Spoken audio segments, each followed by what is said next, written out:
വാർത്തകൾ ആദ്യമേ അറിയാൻ പ്രൈം ന്യൂസ് മലയാളം സബ്സ്ക്രൈബ് ചെയ്യൂ.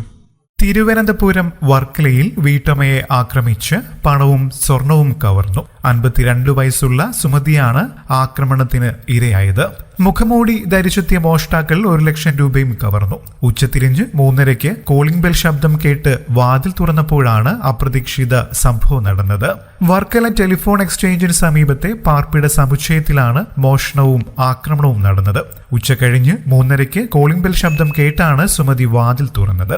ഉടനെ മുഖംമൂടി ധരിച്ച 2 പേർ വാതിൽ തള്ളി തുറന്ന് അകത്ത് കയറി സുമതിയെ ആക്രമിക്കുകയായിരുന്നു. തലയ്ക്ക് പരിക്കേറ്റ ഇവരെ വർക്കലയിലെ സ്വകാര്യ ആശുപത്രിയിൽ പ്രവേശിപ്പിച്ചിരിക്കുകയാണ്.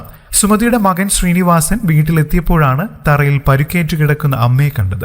അപ്പോഴേക്കും 5 പവൻ സ്വർണവും 1 ലക്ഷം രൂപയുമായി മോഷ്ടാക്കൾ കടന്നിരുന്നു. വർക്കല പോലീസ് സ്ഥലത്തെ CCTV ദൃശ്യങ്ങൾ പരിശോധിച്ചു വരികയാണ്. തമിഴ്നാട് ഈറോഡ് സ്വദേശികളായ സുമതിയും കുടുംബവും ഇവിടെ വാടകയ്ക്കാണ് താമസിക്കുന്നത്. ഇവരെ കൂടാതെ മറ്റു 4 കുടുംബാംഗങ്ങൾ കൂടി പാർപ്പിട സമുച്ചയത്തിലുണ്ട്. കൂടുതൽ വാർത്തകൾക്കും വിശേഷങ്ങൾക്കുമായി ഈ ചാനൽ സബ്സ്ക്രൈബ് ചെയ്യാൻ മറക്കല്ലേ. നന്ദി.